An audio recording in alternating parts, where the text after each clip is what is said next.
Hey there, my name is Renee Prince, and I'm a clinical practicing herbalist, and I was raised in service, and I'm here in Asheville. It's where I live, both in Florida and in Asheville, but I'm in Asheville. And I'm reporting every night on what happens having to do with the natural disaster. And I'm also doing relief work every single day. And so people are asking questions about what we need and how it's going. And so I try to, as much as possible, give updates on all the different areas. We've been working in all the different areas. I have a school, 4-element school of traditional medicine, and all of those practitioners and everybody who knows us and all of the helpers having to do with that, past, present, and future, are showing up to try to help. And so each day they ask what we need. And so I haven't been on in a couple days because my Facebook and all of my other platforms were hacked. And so out of 6 platforms, I only have one, and that's Instagram. Tonight, I'm going to try to get the Facebook back up. If that happens, I'll let everybody know. But I thought it was important to go on without that, just on TikTok and Instagram, to let you guys know what's happening. The first thing is, thank you so much. Everybody has showed up with all of the supplies we need when we need them, and we're doing our best with what we have. The medicines are amazing. I'm going to go ahead and ask for some more of something from some of you all, and know that that's because it's being used so diligently. So let me tell you about what went on the past couple of days.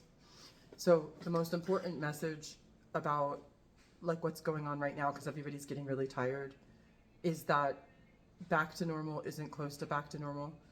In the beginning of all this, at some point, I said that we were not going to post pictures of somebody else's tragedy and our tragedy to, I'm just not going to do that.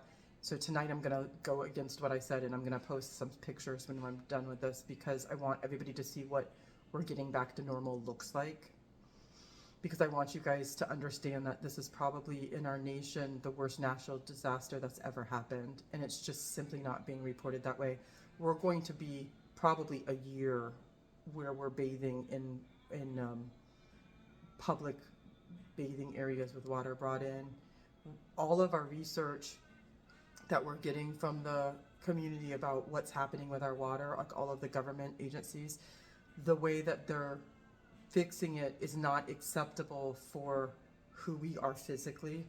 That what we're seeing is rashes, breathing issues, skin lesions, just not acceptable clean water, whatever that means. And so the theme of the day is water is life, and this is happening all over the world, and it's not acceptable. It's not acceptable.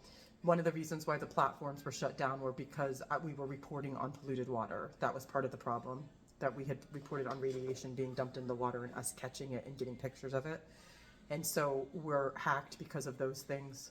And so I'm not gonna stand for that. Some of my friends reminded me, I have the privilege and blessing of doing work in South America, and some of my friends who live there in some of the places that I've worked have reminded me that this is something that's going on all over the world. It's going on here in America all over. We have the most prolific economy in the world, and we can't manage to get clean food and clean water to our community. It's just not acceptable for any living being to not have water and food. It just simply isn't acceptable. And it's not acceptable that I get punished for saying something about it.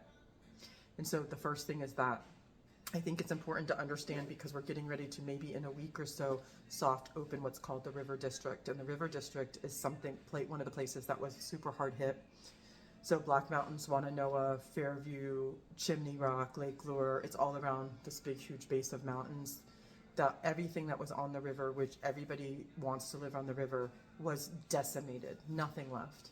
So we're getting ready to soft open that River District to try to get the economy up and going again. And we were down in an area close to there today, in a Fairview area, and just simply reminding everyone to put their masks on. The dust that's in the air, the coughing that's going on, just the act of cleaning up is an issue. So in that area, off of that area, is a place called the Biltmore area. And in those places, all of the stores and all of the restaurants, just think normal restaurants like McDonald's, were covered up past their doors with water. So nobody's working. No one's working. Nobody has any business. It's all polluted with the pollution of the water and the spills and the railroad that was nearby. But it's also having mold and all kinds of things growing and stuff that's come out of the ground that's been locked in for hundreds, if not thousands of years, come up as well. So we had to go down there because we were gifted some containers for our medic group. So we had to follow, go down and go that way. It's like horrible, like bless the hearts of the people who have given us stuff that are living down there because they are so decimated. So as we're sitting there, first time going into that area, we see worker upon worker upon worker diligently on top of the roof, pulling stuff out of these buildings that are polluted, hand washing them off. And they're all, by just my visual cue, I know that I'm stereotyping this, they all look like they're immigrants, every one of them. Half of them, if not more than half of them, no PPE, no personal protection of any kind, no masks, no suits, hand washing things off. Not a single person to be seen that looks like me, except for a man in a suit trying to open a very, very expensive steakhouse that's down there that I won't name because I don't want to get shut down again. So the only white person I saw was a man in a suit with potable water trying to get his $75 a steak restaurant up and going. I'm not slighting them for that. They're employing people too.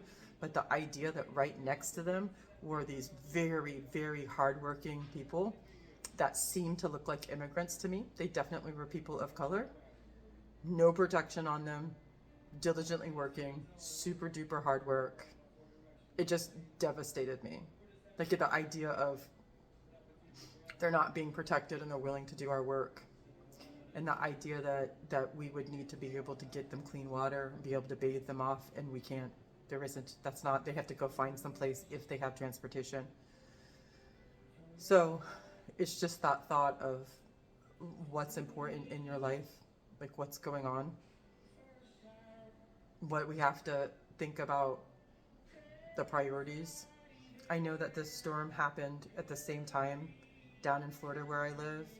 And once our things get flooded, because we're below sea level or at sea level, it's the same thing.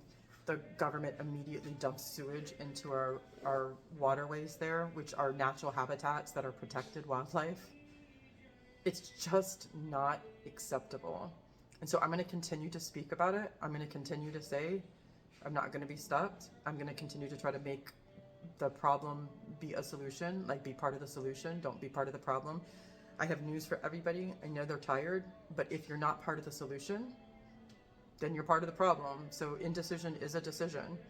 And so the idea of just having a simple voice, just speaking about it, is something that you can do. Lots and lots and lots of my friends, all the way back from when I was a little girl, are like, what can we do? How can we help? We're not in your area. Just the act of you having a voice on it and helping people not be forgotten is important. So that was like the first thing, that like water is life.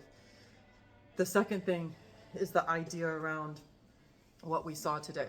So you're gonna see lots of clips on Instagram and YouTube and Facebook of like a coffin floating down the river, or hear the stories of the two elders who hung onto themselves to survive as their house and everything about them was washed down the river. We were with them today. We weren't with them on purpose. We were there supplying medics today. We were doing a medic run today. And just the overall community, the fact that people have come from all over to physically build up these people's homes. And we met them, not because we knew who they were, because we were offering pain management. So the idea, we were offering lots of things, but the fact that I had ear seeds, so it's like acupuncture, but without the puncture. And so we were offering ear seeds that are very helpful for pain management. So we got to meet those two sisters that almost died and their whole world was washed away. Elders in our community had multiple injuries, multiple surgeries. The one had just been recovering from hip surgery. And it was just so easy to be part of the solution. Like just the act of us being there and taking pulses, holding hands, listening to their story was so much. And it took nothing from us but to just put a few little band-aids on their ears with seeds on them, or be able to support by giving a salve. Lots of the medicine that my students contributed went out today for those people. And then getting to deal with the family that lost everything. That coffin you saw, that was their dad. They had just buried months before. The whole line of that property had house after house after house that was a family line. They're all gone. And they're out there helping other people. Like, they were helping other people. We were sorting toxic trash to try to get it off of their land and try to get their land back to where it needs to be. And it was organized by a crew that was amazing from another county altogether, who was somebody who was military and the wife was a nurse. And they came in, organized 50 to 100 people to help the whole community that had been locked in. They just got elected back a couple days ago. Not everybody, just some of them a couple days ago. And my point was, it was one of my easiest days. I felt like I did nothing. All I did was Band-Aid, wash, ear seed, listen, help with food, give advice. Parents with children that are so upset and are not settling down and not sleeping well. Like, it didn't take any effort, just being a community. It took no effort. It was one of my easiest days. I wasn't actually digging somebody out of rot. And the idea, it didn't take any effort from me other than just having an open heart to make a huge difference. So please don't look away. So the message is, water is life. Every community is dealing with this. Have a voice. One of my friends and sisters that I've met a long time, like several years ago, who's a Choclain First Nations person from Brazil, said, my voice isn't as tired as her voice. So it's my job to speak louder, to speak more and to speak louder. And so this is what I'm doing. So it doesn't matter how tired I am. I'm not as tired as those workers because they didn't have anything to get them out of that position. That was the job they took because they needed that. None of us are working. So you can real easily impact somebody's day just by being a good neighbor and speaking out. Be the change you want to see. Don't allow this to happen in your community. Be a ministry of presence. Don't look away. And you know, indecision is a decision. So commit and decide what's right and what's wrong. It doesn't matter what our political preferences are. It doesn't matter what our skin looks like. It doesn't matter whether we care about the same team. None of that matters. What matters is that we have clean water and clean food for all beings, animals, plants, humans in the world. Don't look away, because at the time that you need somebody, they might look away from you, and you want to teach something better than that.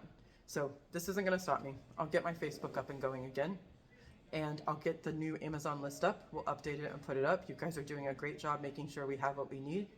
I'll let my medicine people know what medicines I need, what we ran out of today. It was super impactful, and I'm super proud of all of you. You're doing a super good job. Be the change you want to see. Be a ministry of presence. Thank you.